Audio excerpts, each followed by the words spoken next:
Hello, everyone, and welcome to episode 2 of season 2 of the Trivia 10. Today, I'm joined by Gooch from Lights Camera Pod, The Dozen, Barstool Sports. Happy to have you on. Been going back and forth on film Twitter for the past few months with you, but officially getting you on the Trivia 10. How you doing today, man? Pretty good. We'll see how I do. Usually with the Barstool stuff, I'm writing trivia for contestants. I'm never a contestant myself, so I am kind of excited to do this, but at the same time, there's a good chance that I suck at it. Yeah, we'll see how it goes. It's always tough writing trivia questions. Obviously, you're way more experienced with this than me, so I'm a little nervous prepping this quiz for you. So it's one of those things with trivia, like you just never know what's going to be the easiest thing ever or just an impossible question. Like it all depends on how recently someone's watched it. You know, some people just been thinking about some movies more than others. It's difficult to do, but I pulled these all from your Letterboxd. So it should be films you have seen and watched. I'm not going to be pulling anything out of the rug from you, but let's go ahead and get into this episode. So every Tuesday and Friday, we're uploading new episodes of this. We're obviously kicking off season 2 this week after Doug won season 1 last week. The leaderboard right now, Anthony from one half of the Raiders of the Lost podcast got 65 points. There's a total of 150 points you can earn in this quiz. And again, this point leaderboard is way different than season 1 because the questions are different flavors, different difficulties. So is 65 a great score? Is it a horrible score? We'll have to wait and see as the season goes on, but we'll see if Gooch can top Anthony today. So there's going to be 20 contestants in season 2. Season 1, we had 10 contestants. You're going to see new faces like Anthony, like Gooch. You're going to see familiar faces looking for vengeance after season 1 left them with a sour taste in their mouth. And in the spirit of March Madness, we're going to go for a Sweet 16. So only 4 people are going to be cut and not making the playoffs. So hopefully you don't find yourself in that red line after these weeks go by. But let's go ahead and dive into this. 10 questions, of course, ranging in difficulty, ranging in style. Question number 1 is going to be a multiple choice for 5 points. Here we go. Stanley Kubrick has only one Oscar win to his name, but for what category was it for? So best picture, best screenplay, best director, or best visual effects? Let's go. Any of his pictures win? I'm trying to think best picture off the top of my head. That'd be the easiest place to start. I'm going to go screenplay. Screenplay B is incorrect. Yeah. He's only won one Oscar, which is ridiculous for its own right. But the fact that it was only for best visual effects, being the visual effects supervisor of 2001: A Space Odyssey, never for screenplay, never for director, never for picture, been nominated a ton of times, only one win. He was not at the Oscar ceremony to accept his award. So I imagine he and the Oscars were never quite the best of friends, but no points in question. They even nominated 2001 for best picture. So that was the first place my mind went, but I was like, whatever. All right. Yeah, it's just ridiculous, but 150 points total to be able to get in this quiz. You didn't get 5 points in question 1. We have 145 still up for grabs. So we still have a long way to go here for these 10 questions. Oh, yeah. Question number 2, beyond Timothée Chalamet, this actor had the most screen time in Dune, the first one. And this is also multiple choice. Oscar Isaac, Zendaya, Rebecca Ferguson, or Josh Brolin, who had the second most screen time in Dune Part 1? Well, it's not Zendaya. I'll tell you that much. That's an easy one to eliminate off the bat. Oscar Isaac was limited screen time. Brolin also somewhat limited. I'm going to go Rebecca. Let's go with Rebecca. C. Rebecca Ferguson is correct. She is the right answer there. Second most screen time to Timothée Chalamet. Of course, Zendaya was the easy one to throw out right away, but Josh Brolin and Oscar Isaac weren't too far behind Rebecca Ferguson. Looking at the screen times today, honestly, Stellan Skarsgård, way less than I thought. I expected him as Harkonnen to be way more in the movie, but he actually was barely in it for many minutes whatsoever. But Rebecca Ferguson's correct. It's the bathtub. It just sticks with you. That's all you can think about when you leave the theater. We're done with the multiple choices, and we're elevating to 10 points per question. Milos Forman won Best Director in 1976 for One Flew Over the Cuckoo's Nest, and then his second win came for this film. Is it Amadeus? I'm going Amadeus. Amadeus is correct. Saw that in your current Letterboxd top 4, but yes, of course, Amadeus and One Flew Over the Cuckoo's Nest. In my opinion, 2 of like the greatest Best Picture winners, period, of all time. But he won Best Picture for both those and Best Director. He should be a household name, and no one talks about Milos Forman when they talk about the great directors, and it's insane. Amadeus is one of my favorite movies of all time. So good. There you go. You heard it here first. Milos Forman. Put more respect on his name. One Flew Over the Cuckoo's Nest as well. Just a brilliant film that, people talk about in the film sphere, but outside of the film sphere, The layman, I never hear talking about that movie. One of the best Jack Nicholson performances, one of the best directed films, one of the best picture winners. But we're on a streak now, 2 wins in a row. Going on to question 4 for another 10-pointer. Roger Deakins was a cinematographer for 2 Jake Gyllenhaal starring films, Prisoners and what? What other film was Roger Deakins the cinematographer for that Jake Gyllenhaal starred in? Ooh. That is tough. Let me think. Jake Gyllenhaal. It's not Spider-Man No Way Home. Far From Home. Know that. Pretty sure.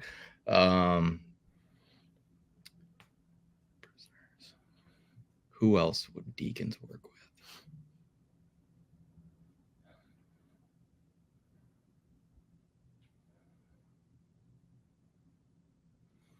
What's your thought process here? You're trying to think about directors he pairs with? Or, Nocturnal, or not Nocturnal.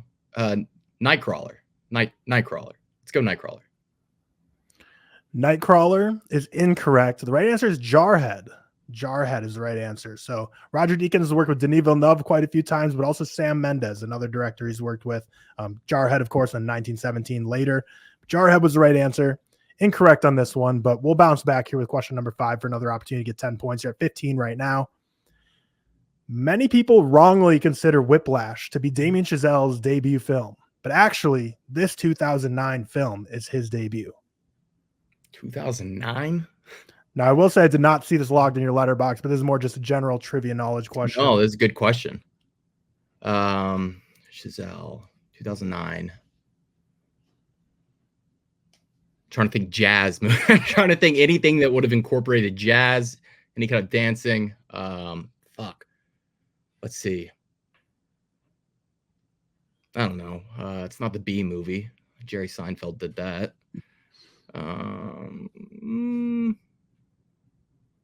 J.K. Simmons worked with. I got nothing, honestly.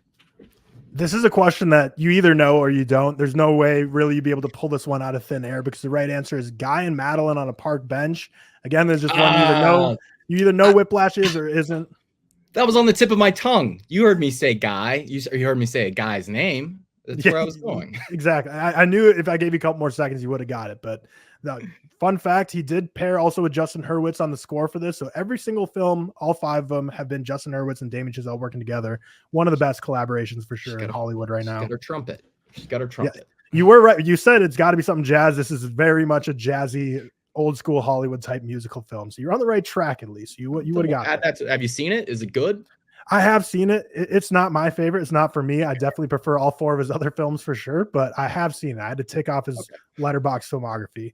But we're done with the general trivia questions now. Now we're going into a couple different flavor type of questions that we didn't see in season 1, but we're bringing to season 2. So first up, we got a matching game, box office edition.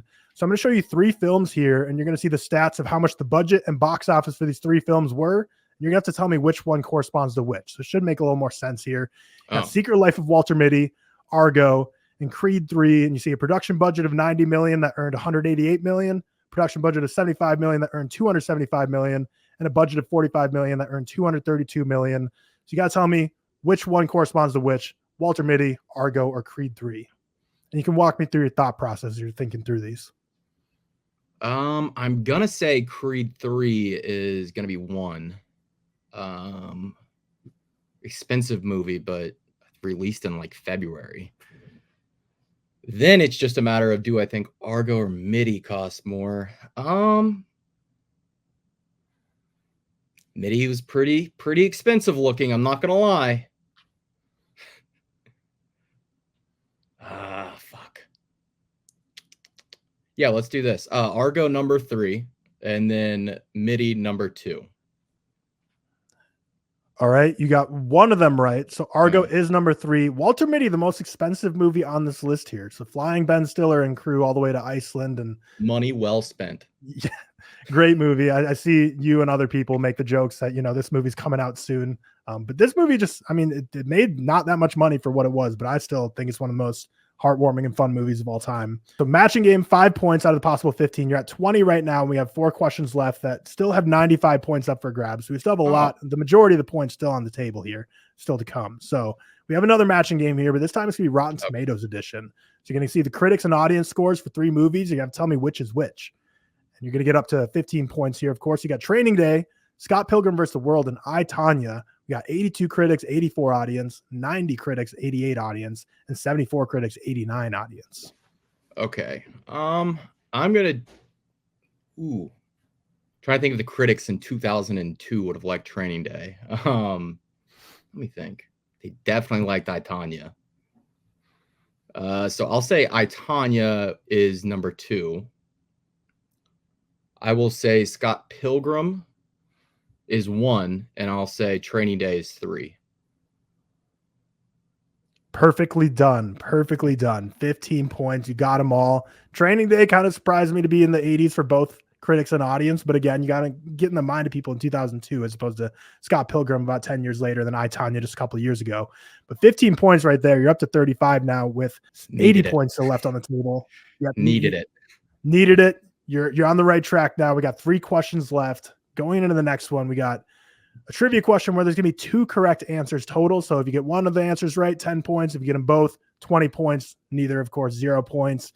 So the question is going to be Killers of the Flower Moon, which we've seen every comedian in the world make a joke about being too long. It's Scorsese's 3rd film now to hit the 3-hour mark. What are the other 2 that are at the 3-hour mark or beyond? I'm trying to think how long. So The Irishman. That is one for sure. So 10 points is locked in for sure. Does The Wolf of Wall Street hit that length is the question. His movies have gotten longer. Silence isn't that long, felt that long. Hey, no silence slander is allowed on this channel. Silence. I do like silence. Yeah. Okay. It's gonna be like Kundun or something. You know what? No, I'll go The Irishman. I'll go Gangs of New York as the other. Well, you did get 10 points for The Irishman, and you were on the right track there with Wolf of Wall Street. It is right at 3 hours, 0 minutes on the dot. The Irishman, that is longest at 3.5 hours, and Killers of the Flower Moon is right at about 3:20. The Wolf of Wall Street right at 3. He has a ton of movies right at like the 2-hour 50-ish mark, but those are the 2 that also eclipsed his 3 hours mark.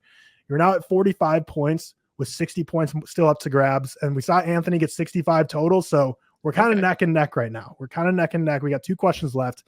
The next question, it's called Ride the Bus. And I named this after a college drinking game back at University of Wisconsin, but I don't know if a lot of people are familiar with Ride the Bus. But okay.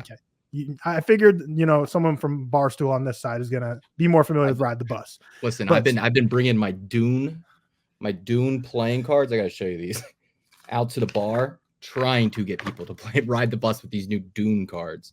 Cards.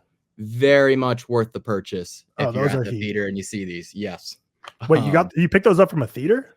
Yeah, because they ran out of the bucket. They ran out of the Wormussy. So they just started giving out decks. I might rather have the deck of cards on. Okay. I paid for it. I mean, people pay for the bucket though. It's like what, $30 for that thing? Yeah, I'm incredibly Dune pilled right now. Ride the Bus. So we're gonna do it Letterboxd version. So Before Sunset's the first film we got here, which is an average rating on Letterboxd of 4.3. Now I'm gonna show you another film. You gotta tell me is it higher or lower? And like Ride the Bus, if you get it wrong, we're just gonna end there. If you get it right, we're gonna keep going for 4 total films. You can get a total of 20 points here. So the next film is gonna be Oppenheimer. Is it above or below 4.3 on Letterboxd average? 4.3 is high. That's very high. Mm-hmm. If I had to guess, Oppenheimer is like 4.2. I'll go lower. You got it right on the nose. 4.2 is correct. So 5 points locked in, and we're going to go to the next film. So anytime a movie gets super popular on Letterboxd, you just get people just going there and just start throwing in like half a stars. Fucks everything. Yep. You saw it with Spider-Verse. You saw it with Everything Everywhere All at Once. Letterboxd, it's a wild place, but I still think it's definitely better than IMDb and Rotten Tomatoes by a million miles. So now 4.2 is the new level set. So The Apartment, is this higher or lower than a 4.2? Higher. No hesitation whatsoever. So 10 points is now locked in. The Apartment is higher to 4.4. Next film, The Shining, higher or lower than 4.4. So we're kind of going with some, all-timer movies right now. This one is almost like I'd bet it was the same, but 4.4 is so high. So many people have seen The Shining. I'm going to go lower. Lower is correct. You are still on that bus, 15 points, and you got one more opportunity to lock in 20 total points for this one. 4.2 is the new baseline. Lehen is the final film. I'll take a 4.5. No hesitation once again. No hesitation once again. 20 points. Gooch spends his time on Letterboxd. He's studying the books. He knows things about Letterboxd. This is a spot where writing questions help me. Because I do look at the ratings for just writing these kind of questions. So perfect. See, this is, everyone when they come on Trivia 10 tries to get inside of my mind to think what I would do. And now you're kind of similar side mind. You've made trivia questions before. You know how to spice things up.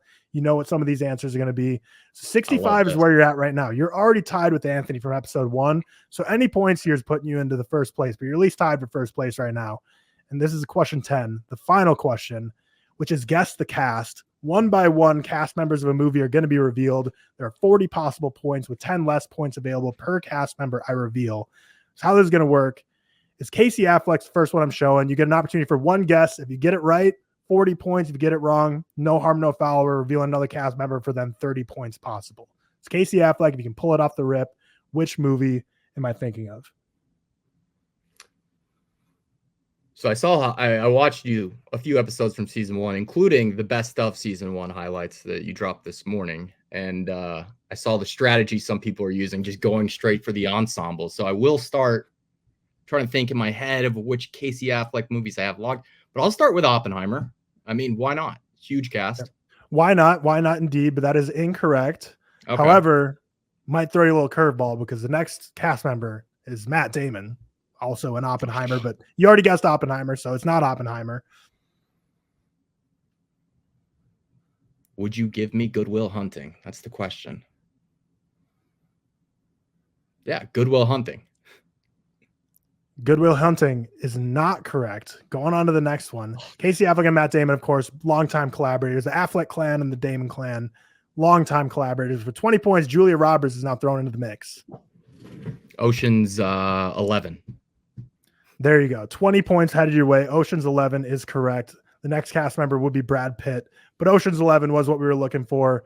And yeah, Casey Affleck obviously been in a ton of films, and Matt Damon throwing that in there, it narrows it down, but there's still, I mean, off the top of my head, I don't know, but probably at least 5 they've been together. The first 2 are cruel because it's just one person.